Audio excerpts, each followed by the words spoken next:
Tamil News. TBCயின் தலைப்புச் செய்திகள்.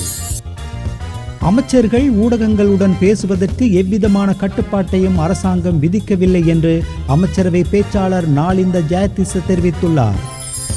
ஜனாதிபதி நிதியம் துஷ்பிரயோகம் செய்யப்பட்டதாக கூறப்படுவது குறித்து விசேட விசாரணை ஒன்றை ஆரம்பிக்குமாறு குற்றப்புலனாய்வு திணைக்களத்துக்கு பதில் பொலிஸ் மா அதிபர் பிரியந்த வீரசூரிய பணிப்புரை விடுத்திருக்கிறார்.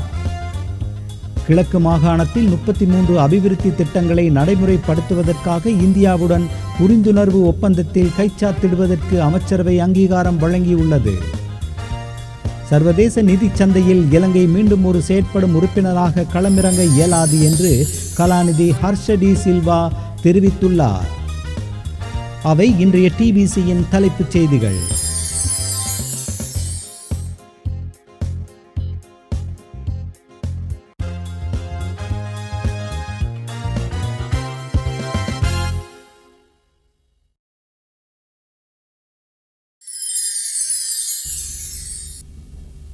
வணக்கம். நீங்கள் இணைந்திருப்பது TBCயின் மாலை தமிழ் செய்திகளுடன். இனி விரிவான செய்திகளை பார்ப்போம். அமைச்சர்கள் ஊடகங்களுடன் பேசுவதற்கு எவ்விதமான கட்டுப்பாட்டையும் அரசாங்கம் விதிக்கவில்லை என்றும் அவர்கள் சுதந்திரமாக தங்களது கருத்துக்களை வெளியிடலாம் என்றும் அமைச்சரவை பேச்சாளர் நாளிந்த ஜெயதிச தெரிவித்தார். அமைச்சர்களுடன் தொலைபேசியில் தொடர்பு கொள்ள முயற்சி செய்யப்படுகின்ற வேளைகளில் அவர்கள் ஊடகங்களுடன் பேசுவதற்கு தயங்குகிறார்கள் என்று கூறப்படும் குற்றச்சாட்டு குறித்து செய்தியாளர்கள் கேட்ட கேள்விக்கு பதிலளித்த ஜெயதிச, அமைச்சர்கள் தங்களது பணிகளில் கவனத்தை குவித்திருப்பதால் ஊடகங்களுடன் பேச முடியாமல் இருப்பதற்கு நேரம் ஒரு காரணியாக இருந்திருக்கலாம் என்றும் கூறினார். நாம் எந்தவிதமான கட்டுப்பாட்டையும் விதிக்கவில்லை. அமைச்சர்கள் தங்களது கருத்துக்களை சுதந்திரமாக வெளியிடலாம். ஆனால் நாம் ஒரு விடயத்தை ஒழுங்கமைக்க வேண்டியது அவசியமாகும்.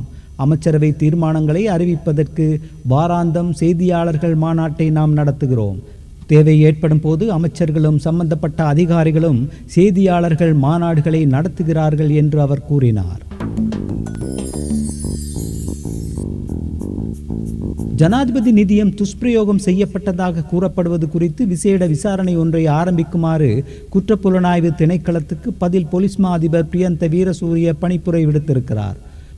பொது நிதியை பாதுகாப்பதற்கான சட்டத்தரணிகள் அமைப்பு ஜனாதிபதி நிதியத்தை தவறாக பயன்படுத்தியவர்கள் தொடர்பாக விசாரணை ஒன்றை ஆரம்பிக்குமாறு திங்கட்கிழமை போலீஸ் தலைமையகத்தில் முறைப்பாடொன்றை செய்ததை அடுத்தே இந்த பணிப்புரையை அவர் விடுத்திருக்கிறார். ஜனாதிபதி நிதியத்திலிருந்து கணிசமான தொகையை பல பாராளுமன்ற உறுப்பினர்கள் பெற்றிருக்கிறார்கள். அவர்கள் அந்த பணத்தை பெறுவதற்கு அவர்கள் உகந்த வழிமுறைகளில் ஊடாக விண்ணப்பித்தார்களா அல்லது பணத்தை பெறுவதில் முறைகேடு எதுவும் இடம்பெற்றிருக்கிறதா என்பது குறித்து விசாரணைகள் நடத்தப்பட வேண்டும் என்று போலீஸ் தலைமையகத்தில் முறைப்பாடை செய்த அமைப்பின் சார்பில் பேசிய சட்டத்தரணி சுரங்க பண்டார கூறினார். 2005 2024 காலப்பகுதியில் ஜனாதிபதி நிதியத்திலிருந்து கொடுப்பனவுகளை பெற்ற அரசியல்வாதிகளின் பெயர் பட்டியலை கடந்த வாரம் அரசாங்க பிரதம கொறடா நாளிந்த ஜெயதிச கடந்த வாரம் பாராளுமன்றத்தில் வெளியிட்டார் என்பது குறிப்பிடத்தக்கது.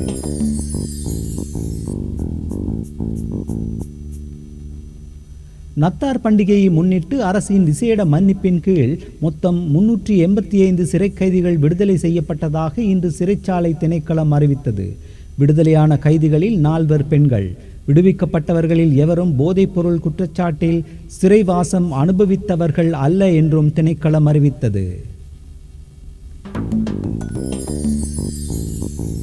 முன்னாள் ஜனாதிபதி மஹிந்த ராஜபக்சவின் பாதுகாப்பு நீக்கப்பட்டது தொடர்பில் நீதிமன்றத்துக்கு செல்வதற்கு தேவையான ஏற்பாடுகள் மேற்கொள்ளப்பட்டு வருவதாக ஸ்ரீலங்கா பொதுஜன பெரமுனவின் தேசிய செயற்குழு உறுப்பினர் சட்டத்தரணி ரவீந்திர ஜெயசிங்க புதன்கிழமை நடைபெற்ற ஊடகவியலாளர் சந்திப்பொன்றில் தெரிவித்தார். முன்னாள் ஜனாதிபதிகளின் பாதுகாப்பிற்காக போலீஸ் உத்தியோகத்தர்களை நீக்கினால் அது அவசியம் என்று திருப்தி அடைய முடியும் எனவும் பொருளாதார காரணங்களுக்கான முப்படையினரையும் நீக்குவதற்கு ஏற்றுக்கொள்ள முடியாது எனவும் அவர் தெரிவித்துள்ளார்.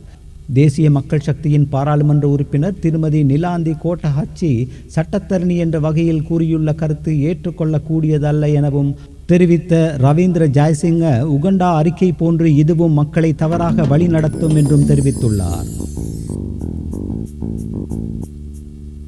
கடனை தீர்க்க முடியாத திவால் நிலைக்கு சென்ற பின்னர் கடன் தவிர்ப்பாளர்களின் குழுவில் இருந்து 2.5 ஆண்டுகளுக்கு பிறகு வெளிவந்திருந்தாலும் இந்த தருணத்தில் சர்வதேச நிதிச் சந்தையில் இலங்கை மீண்டும் செயற்படும் உறுப்பினராக களமிறங்க இயலாது என்றும் அந்த நிலையை அடைவதற்கு மேலும் 2 ஆண்டுகள் எடுக்கும் எனவும் நாடாளுமன்ற உறுப்பினர் கலாநிதி ஹர்ஷடி சில்வா தெரிவித்துள்ளார்.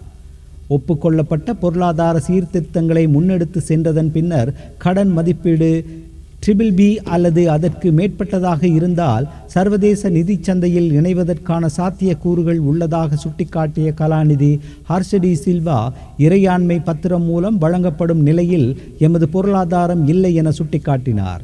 இந்த பொருளாதார நிவாரணம் தற்போதைய அரசாங்கத்தினால் ஏற்படுத்தப்பட்ட அதிசயம் அல்ல என்றும் முன்னைய அரசாங்கத்தினால் மேற்கொள்ளப்பட்ட வேலை திட்டங்கள் மூலமே நாடு அடைந்த முன்னேற்றம் என அவர் தெரிவித்துள்ளார்.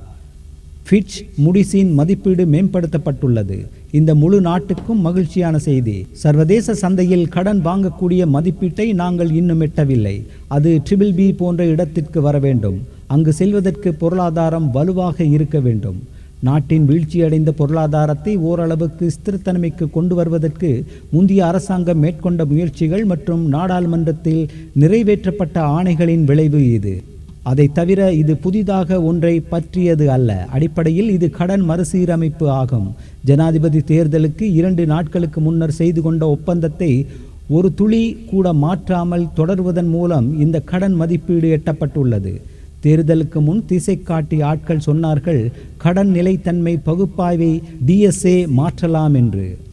அது அவர்களின் தேர்தல் அறிக்கையில் இருந்தது. ஆனால் கடனை மறுகட்டமைக்க வாய்ப்பு வந்தது. ஆனால் திசை காட்டி ஒரு விருப்பமான DSA பயன்படுத்தவில்லை. அந்த வாக்குறுதியில் அமர்ந்து இதை மாற்ற வேண்டும் என்று நான் கூறவில்லை. ஏனென்றால் அப்படி செய்தால் இன்னும் ஓரிரு ஆண்டுகளுக்கு நம் கடனின் மதிப்பீட்டை உயர்த்த முடியாது. ஆனால் தெரிந்தே மக்களிடம் பொய்யான அறிக்கைகளை வெளியிடுவதே பிரச்சனை என்றார். ஆனால் செய்த பணிகளை தொடர்வதன் மூலம் நாட்டுக்கு நன்மை கிடைக்கும். சிறிது காலத்துக்கு பிறகு 3வது காலாண்டில் 5.5% வளர்ந்தது.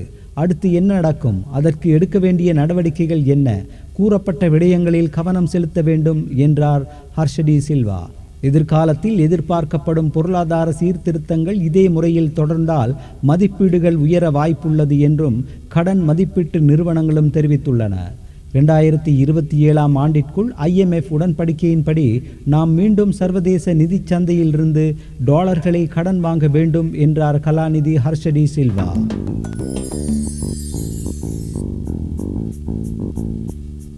மத்திய லண்டனில் நத்தார் தினம் அதிகாலையில் நடைபாதையில் ஒரு காரை ஓட்டிச் சென்று கொலை முயற்சியில் ஈடுபட்டார் என்ற சந்தேகத்தின் பேரில் ஒருவர் கைது செய்யப்பட்டுள்ளார்.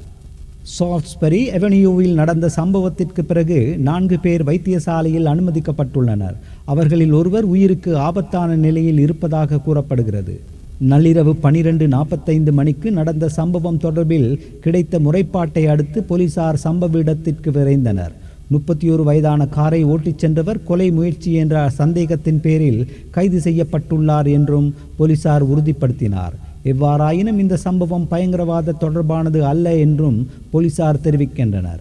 சால்ஸ்பரி அவென்யூ லண்டனில் ஒரு முக்கிய சாலையாகும். சம்பவம் நடந்த குறுகிய நேரத்தில் சந்தேக நபர் கைது செய்யப்பட்டதாக போலீசார் தெரிவித்தனர். சந்தேக நபர் தனது காரில் ஏறி நடைபாதையில் ஏற்றுவதற்கு முன்பு ஒரு இரவு விடுதியில் ஒரு வாக்குவாதத்தில் ஈடுபட்டதாக நம்பப்படுகிறது என்றும் போலீசார் குறிப்பிட்டுள்ளனர். இந்நிலையில் சம்பவம் தொடர்பான தகவல் தெரிந்தவர்கள் தங்களை தொடர்பு கொள்ளுமாறு அதிகாரிகள் வேண்டுகோள் விடுத்துள்ளனர். 62 பயணிகளுடனும் 5 பணியாளர்களுடனும் ரஷ்யா நோக்கி பறந்து கொண்டிருந்த விமானம் ஒன்று இன்று கசாகிஸ்தான் நாட்டின் அக்டாவு நகரின் மேலாக விபத்துக்குள்ளானது. அசர்பைஜான் ஏர்லைன்ஸுக்கு சொந்தமான இந்த விமானம் பாக்கு நகரிலிருந்து ரஷ்யாவின் குரோஸ்னி நகர் நோக்கி பறந்து கொண்டிருந்தது. விபத்தில் காயமடைந்த பலர் வைத்தியசாலைகளில் அனுமதிக்கப்பட்டிருப்பதாக ரஷ்ய ஊடகங்கள் தெரிவித்தன. இராணுவத்தினரின் காணிகளை விடுவிக்குமாறு மக்கள் கோரவில்லை. அவர்களின் சொந்த காணிகளை விடுவிக்குமாறு தான் அவர்கள் கோருகிறார்கள். இதை தென்னிலங்கை மக்களுக்கு தெளிவுபடுத்துமாறு தன்னை சந்தித்த தென்னிலங்கை சிவில் சமூகங்களிடம் கூறியதாக வடமாகாண ஆளுநர் நா. வேதநாயகன் தெரிவித்தார். வசாவிலான் பலாலி தெற்கு பலாலி கிழக்கு மக்களின் அழைப்பின் பேரில் வடமாகாண ஆளுநர் தலைமையில் விடுவிக்கப்பட்ட காணிகளில் விவசாய நடவடிக்கைகள் தொடர்பான கலந்துரையாடல் இன்று நடைபெற்றது. அதில் உரையாற்றிய இடம்பெயர்ந்தவர்களின் வலி எனக்கு தெரியும். நானும் இடம்பெயர்ந்த ஒருவன்தான். தற்போது யாழ்ப்பாண மாவட்ட தளபதியாக நியமிக்கப்பட்டிருக்கும் யாஹம்பத் நேர் சிந்தனையுடைய ஒருவர். இந்த அரசாங்கத்தின் காலத்தில் படிப்படியாக காணிகளை இராணுவத்தின் பிடியிலிருந்து விடுவிக்கப்பட முடியும் என நம்புகிறேன் என்றும் வேதநாயகன் தெரிவித்தார். முன்னாள் ஜனாதிபதி மஹிந்த ராஜபக்சவுக்கும் மகன் நாமல் ராஜபக்சவுக்கும் உயிர் அச்சுறுத்தல் இருப்பதாக புலனாய்வு பிரிவு அறிக்கை சமர்ப்பித்திருக்கும் நிலையில் அரசியல் பழிவாங்கலாக அவர்களுக்கான இராணுவ பாதுகாப்பு விலக்கப்பட்டிருப்பதாக குற்றம் சாட்டியிருக்கும் ஸ்ரீலங்கா பொதுஜன பெரமுனவின் பொதுச் செயலாளர் சாகர காரியவசம் மஹிந்த ராஜபக்சவுக்கு பாதுகாப்பு வழங்குவது ஒவ்வொரு பிரஜையின் கடமை என்றும் குறிப்பிட்டார். ஜனாதிபதி அனுரகுமார திசாநாயக்க இன்று பாதுகாப்பு எதுவுமின்றி மக்கள் மத்தியில் செல்வதற்கான சூழ்நிலையை ஏற்படுத்தி கொடுத்தவர் மஹிந்த ராஜபக்சவே என்பதை எவரும் மறந்துவிடக்கூடாது. அரச வரப்பிரசாதங்களை பயன்படுத்துவதில்லை என்று கூறிக்கொண்ட ஆளும் கட்சியினர் சிறப்புரிமைகளை தாராளமாக பயன்படுத்துகிறார்கள் என்று சாகர காரியவசம் நேற்றைய தினம் செய்தியாளர்கள் மாநாட்டில் கூறினார். அந்த செய்தியோடு நிறைவுக்கு வருவது டிபிசியின் இன்றைய மாலை தமிழ் செய்திகள். மீண்டும் நாளை காலை வழமை போல் சந்திக்கலாம். வணக்கம்.